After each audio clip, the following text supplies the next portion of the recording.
Very good evening students, this is your Prasanna Ma'am from NEET World. Today we are going to discuss the transportation in plants in a more detailed way. Yes? So yes, transportation in plants. Might be you all getting a doubt like, do plants have that complex circulatory system as how human beings have? No, but then in plants we have vascular bundles which conduct both water, minerals and food material in the plant body. Okay. In plants what do we have beta? Vascular bundles. Okay. Vascular bundles that conduct, vascular bundles will conduct water, minerals and food material Water and minerals are conducted by xylem. Water and minerals are conducted by xylem. Food material is translocated by phloem. Both xylem and phloem together we call as vascular bundles. Okay. So, what are the conducting elements in a plant body? Conducting elements in the plant body are xylem and phloem. Both the xylem and phloem have 4 components in them. Okay. Xylem and phloem includes 4 components. Xylem includes tracheids, vessels, xylem fibers,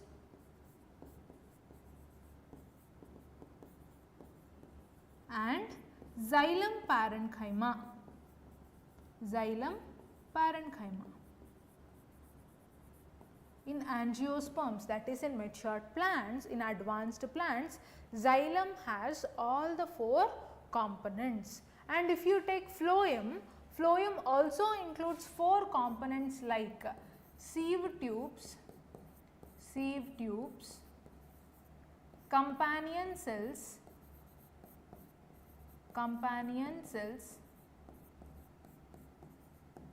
phloem fibers,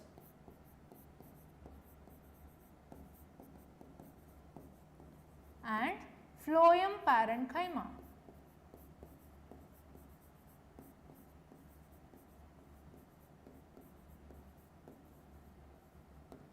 Clear? So, yes, these are the 4 components of xylem and these are the 4 components of phloem in advanced plants. Xylem will conduct water and mineral from roots to the tip of plant unidirectionally. Okay. So, the xylem transport is unidirectional.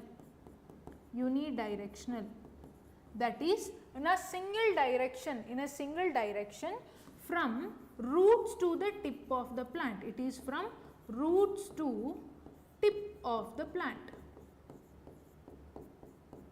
Whereas phloem transport is bidirectional. Phloem transport is what ma? Bidirectional. It is from source to sink. It is from source to sink. What is source? Source is mature leaves. Sink can be anything. It can be root tip. Or it can be young fruits, or it can be young fruits. It can be young shoot buds. Whichever require food material for the growth are transferred from the source to sink. Source includes mature leaves. Okay. So, the transport of food material from source to sink is bidirectional. Phloem transport is bidirectional, whereas xylem's transport is unidirectional. Clear with this beta? How transportation takes place in plants? In plants, transportation takes place by conducting elements. What are the conducting elements? Xylem and phloem. Xylem has 4 components with it. What are they, Nana? Tracheids, vessels, xylem fibers and xylem parenchyma. Phloem has 4 components: sieve tubes, companion cells, phloem fibers and phloem parenchyma. Xylem transport is unidirectional from the roots to the tip of the plant. Phloem transport is bidirectional from source to sink. Clear with this basic point? Now we will look on to the clear transport mechanism on how is it taking place in xylem. How transport of water and mineral nutrients taking place, how the translocation of food material is taking place, we will look in a more detailed way. Okay? How transport of water and minerals taking place, takes place. It is from root hairs, to the tip of the plant. It is from root hairs to the tip of the plant. Okay? It is mainly through ascent of sap. Ascent of sap is nothing but the transportation or movement of water in the force which is against gravitation. Okay? Transport or movement of water against the gravitational force.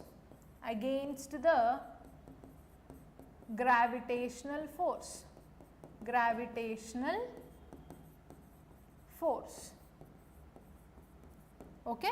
Transport or movement of water against the gravitational force is ascent of sap. They do not require any ATP, no ATP or no energy is required for that transport.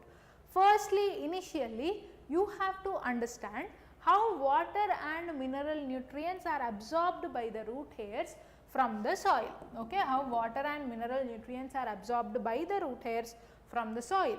It is absorbed through osmosis and diffusion processes. It is absorbed through what beta? Osmosis and diffusion processes. Water is absorbed by root hairs through osmosis. Water is absorbed by the root hairs through osmosis, whereas mineral ions are diffused into the cells through diffusion. Okay? Mineral ions are diffused into the cell through diffusion. This is how first they enter into the root hairs. From the root hairs, mainly through ascent of sap, they travel to the tip of the plant. Along with the ascent of sap, there are two more things which drive the movement of water from root hairs to the tip of plant. This is first thing. Two more aspects is, second is cohesion and adhesion forces. Cohesion and adhesion forces. What is cohesion? Cohesion is the binding of the water molecules. Cohesion is the binding of water molecules, keeping the water molecules same from the tip of the root to the tip of the shoot. Okay? That is cohesion. The binding capacity between water molecules is cohesion. Okay? What is adhesion? The movement or the attachment of the water molecules with the xylem elements, be it trachea, vessel or xylem fibers. Okay? The attachment, or while the movement, the stinking of the water molecules along with the walls of the xylem is called as adhesion. Okay? That is binding or the attachment of water molecules with xylem walls. This is adhesion. Clear beta? What is cohesion? Movement of water molecules together. Okay? Together, traveling of water molecules together is called as cohesion. Okay? This is cohesion. What is adhesion? While the movement, water molecules are attached to the xylem elements and accordingly they are travelled like this. Cohesion, adhesion, cohesion, adhesion, cohesion, adhesion. Like this, the water molecules are transported from the root hairs to the tip of plants. So, the second physical force that driving the transport of water is cohesion, adhesion forces. And then if you see, third is Third is called as transpiration pull. Third is called as what ma? Transpiration pull. As a result of transpiration, over the leaves might be, or over the stem at the lenticels might be, cuticular transpiration might be.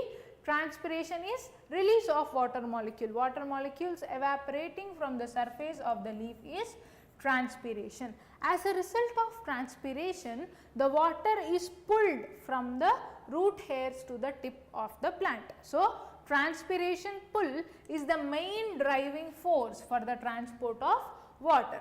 Let us look into what are different types of transpiration. Okay, what are different types of transpiration?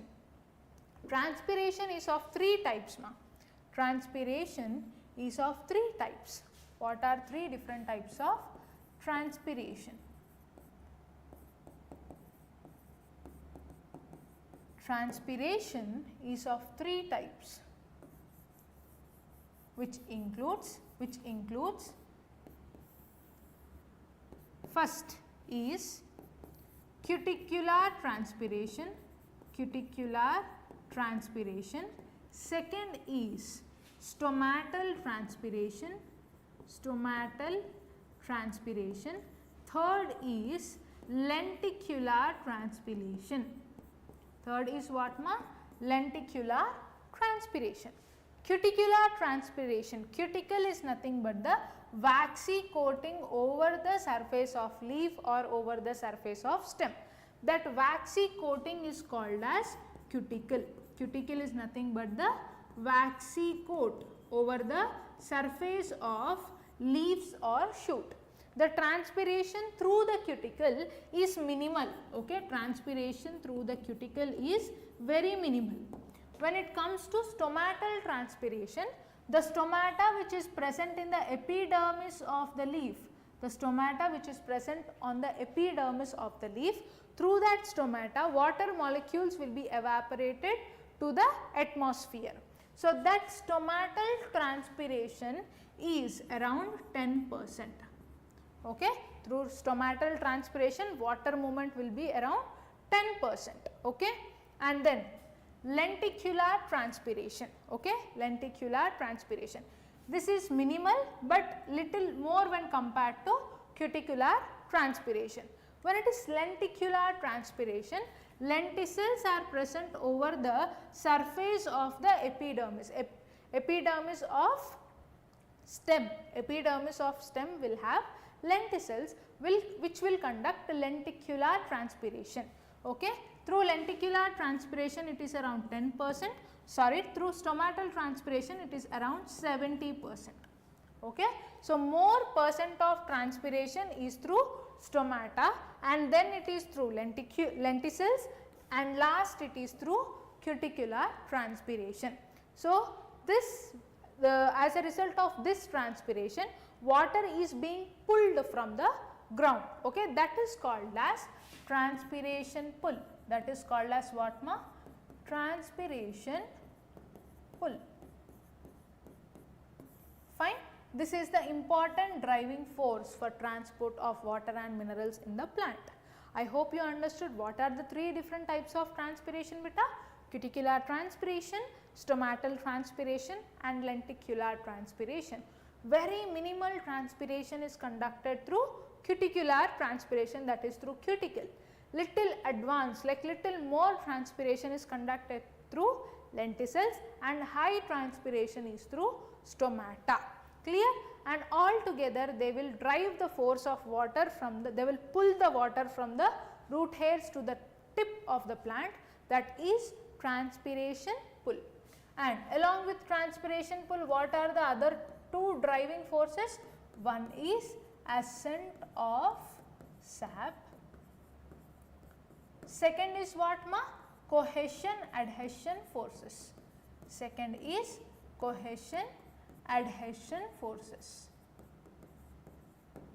These are the three driving forces for the transport of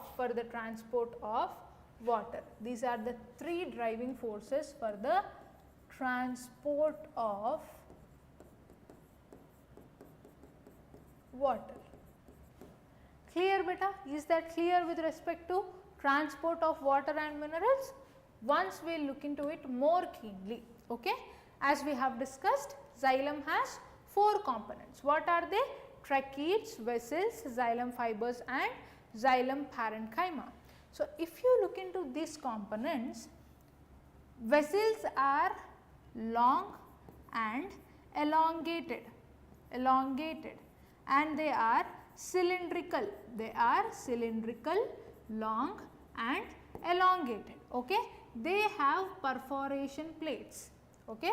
They have perforation plates connecting 2 vessels. Like this, 2 vessels are connected through perforation plates. They are long, elongated and cylindrical, connected through perforation plates, and amongst all the xylary components, amongst all the 4 components of xylem, vessels will drive more transport of water and minerals.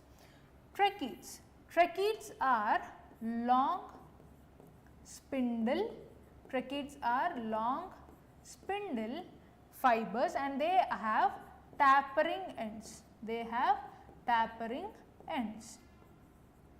And tracheids are present in all the vascular plants.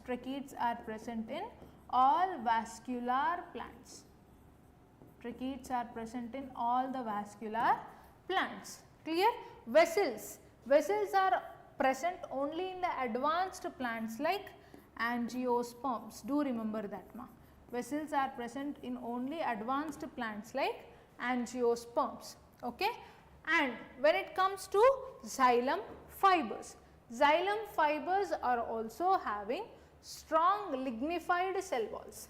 Xylem fibers also have strong lignified cell walls. Okay? Amongst all the 4 components of xylem, xylem vessels, xylem tracheids and xylem fibers all we consider as dead cells, and the only living cell is xylem parenchyma. Xylem parenchyma is the only living cell because it contains the protoplasm.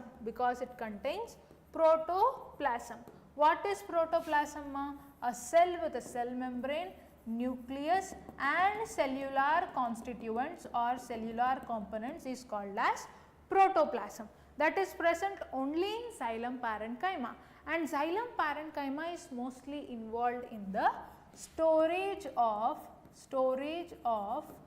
materials like tannins and resins.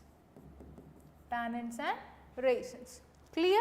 This is about different xylary elements or the components of xylem. Then if you clearly look into once again the movement of water from root hair to the tip of the shoot. If you clearly see here beta, from root hair, which is from the soil, water, as we have discussed, water enters the root hair through osmosis.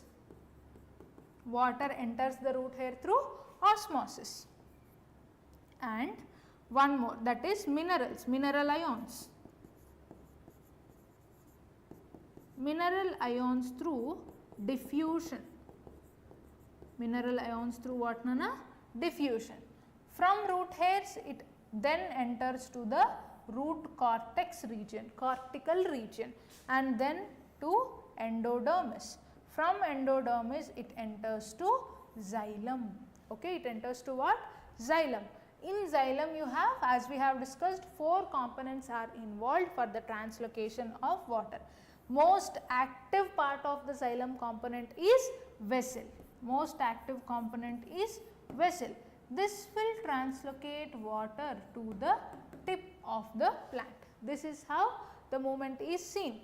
And through stomata, which is active form of transpiration is stomatal transpiration. As the water is being evaporated through stomata, the water is being pulled from the roots. That is called as transpiration pull. So, I hope whatever we have discussed with respect to transport of water and minerals, that is ascent of sap, transpiration pull, cohesion adhesion forces, all these physical forces will drive the movement of water and minerals from roots to the tip of the plant. Clear? Now without much delay, we will understand the translocation. Before that, once we clearly read the terms or the sentences which are given with respect to translocation. Once we will read out together, children. Plants absorb water and minerals from soil by root system.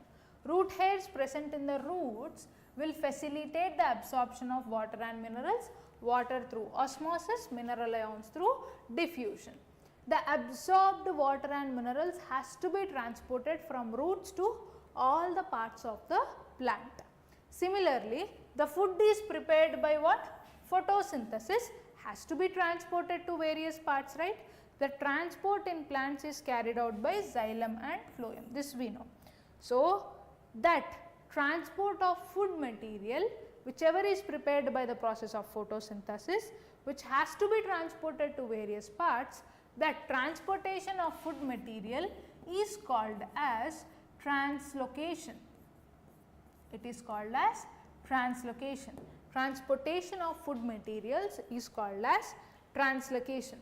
Now, we will look into the process of translocation in a detailed way, okay? Translocation process. So, yes, not like transport of water, transport of food materials is from high osmotic pressure, it is from high osmotic pressure to low osmotic pressure, high osmotic pressure to low osmotic pressure translocation is seen. So, this transport from high osmotic pressure to low osmotic pressure requires energy.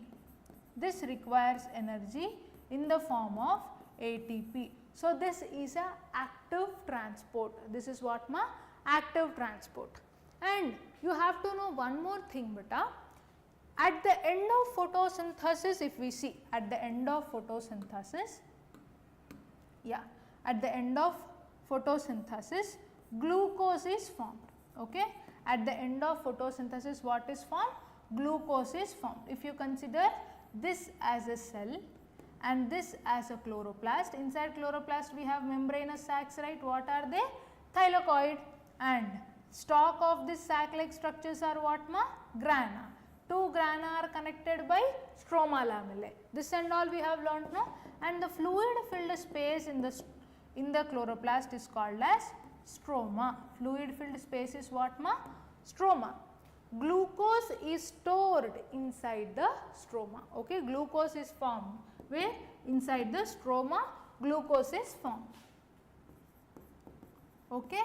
So, this glucose, if it has to be stored, if it has to be stored in the mesophyll cells, if this is a mesophyll cell, this is stored in the form of starch.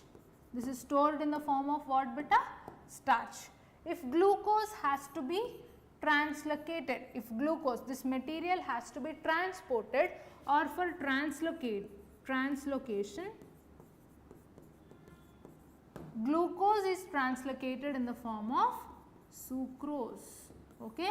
For translocation, it has to be converted to sucrose. For storing, it has to be converted to starch. This is the most important point that you have to remember.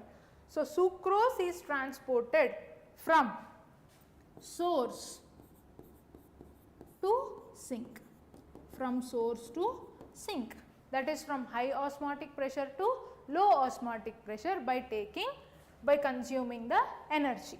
Now, if you once look into the all components of phloem which we have discussed, what are the all components of phloem? We have 4 components. What are they, Nana? Sieve tube elements, companion cells, phloem fibers and phloem parenchyma. These are the 4 elements, right? Of these 4, main thing you have to remember is sieve tubes are enucleated. Sieve tubes are what, ma? Enucleated. So, and sieve tubes have sieve plates or sieve pores. Sieve plates or sieve pores. which are where two sieve tubes are connected by sieve plates. Beside the sieve tube elements, we have companion cells. The pressure that how much pressure have to be transported in the sieve tube elements are decided by companion cells. Okay? The transportation pressure in the sieve tube elements is decided by companion cells because sieve tubes are enucleated. Okay? As these two are coordinating their function, both sieve tubes and companion cells, they together called as sister cells. Together they are called as what ma? Sister cells. This is how the transport is done. So, yes, sieve tube elements are enucleated, nucleus is absent in them, and two sieve tubes are connected by sieve plate or sieve pore. Sieve tube has companion cells beside them, that companion cells are nucleated. With what pressure the sucrose or the sugar molecules have to be transported in the sieve tube is decided by the companion cells, and this companion cell and sieve tubes is called as sister cells as their functions are coordinated. Okay? And phloem fibers will also facilitate the transport, and phloem parenchyma as xylem parenchyma, they are also involved in storage of the materials. Okay? So, yes, till here is it clear ma? And one more point to discuss is, along with the sucrose molecules or along with the food materials, be it hormones, phytohormones or amino acids, okay, be it plant hormones or phytohormones or amino acids are transported through phloem, are transported through what ma? Phloem. Okay? So, yes, this is all about the translocation. And then if you consider the clear movement once again in the phloem elements, if you see from source, that is leaf, it is transported in the form of what ma? Sucrose. First it enters through the sieve tube. The pressure of how much it has to be transported is decided by companion cells. This is how it is transported in the phloem from source to sink. Okay? In sink it is stored in the form of starch. Clear? And this is the movement of water. For example, here there is a mature leaf and over here there is a shoot bud. Here there is a shoot bud. The same transport is done to the shoot bud also. So, it is bidirectional. It is what ma? Bidirectional. Okay? But here if you see the water movement, it is unidirectional from the root hairs to the tip of the plant. This is all about transportation in plants. One is transport of water, then it is translocation of food materials. With this we have done this transport in plants. See you in the next class. Stay tuned. Thank you.